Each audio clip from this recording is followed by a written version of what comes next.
오늘 뉴스룸은 V0의 수사를 막기 위해 V1이 벌인 일들을 단독 보도합니다. 서울중앙지검이 도이치 사건과 명품백 사건을 수사 중이던 지난해 1월 윤석열 당시 대통령이 송경호 당시 서울중앙지검장을 호출했습니다. 장소는 출입 기록이 남지 않는 대통령 안가였습니다.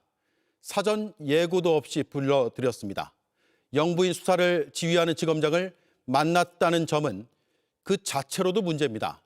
그 자리에서 압력을 넣었다면 직권남용의 범죄와도 직결될 수 있습니다. 저 소식 박병현 기자의 단독 보도입니다. 서울중앙지검은 2020년 9월 도이치모터스 주가 조작을 본격적으로 수사했습니다. 주가 조작 일당을 모두 재판에 넘겼지만 김건희 씨에 대한 처분은 미뤄뒀습니다. 수사를 촉구하는 압박이 커지자 수사팀은 2023년 말부터 김건희 씨에 대한 소환 조사를 추진했습니다. 그런데 JTBC 취재 결과 그 무렵 윤석열 전 대통령이 송경호 당시 중앙지검장을 직접 만난 것으로 파악됐습니다.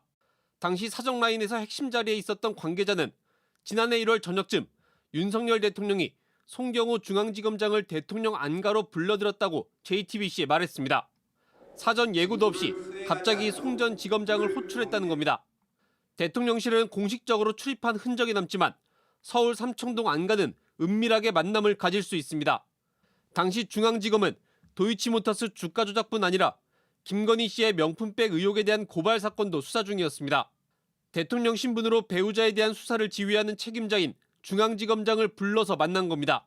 그 자체로도 부적절하지만 윤 전 대통령이 수사 무마와 관련한 외압을 행사했다면 직권남용과 직결될 수 있습니다.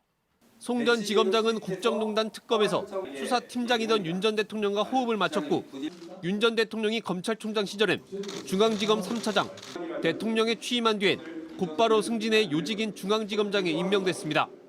JTBC는 당사자인 송 전 지검장에게 윤 전 대통령과의 만남에 대해 물었지만 아무런 답을 하지 않았습니다. 윤 전 대통령 측에도 입장을 물었지만 아직까지 답변을 듣지 못했습니다. JTBC 박병현입니다. JTBC 뉴스를 시청해 주셔서 고맙습니다. 저희는 저녁 6시 30분 뉴스룸에서 뵙겠습니다.